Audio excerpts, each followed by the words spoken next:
الفنان علي هميم عبر الانستجرام يعلن خطوبة شقيقته الفنانة أصيل هميم، وكتب: اليوم مميز وجميل لأنه يعتبر فرحة لقلوب العائلة كلها.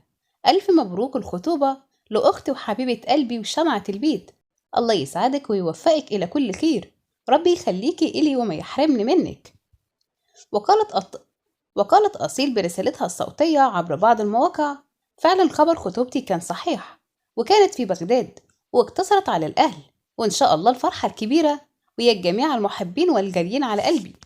وتابعت: لم يتحدد العرس الآن، ويمكن يكون بعد فترة طويلة، وتمنت راحة البال والسعادة والخير.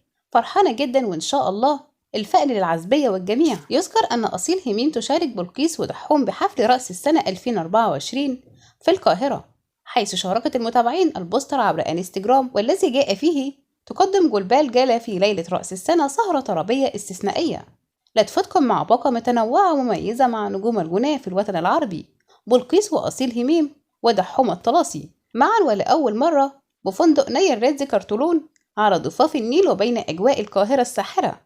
وهو ده يكون خبر النهاردة. لو وصلت لحد هنا لايك وشير واشتراك وتفعيل زر الجرس عشان يوصل لكم كل جديد.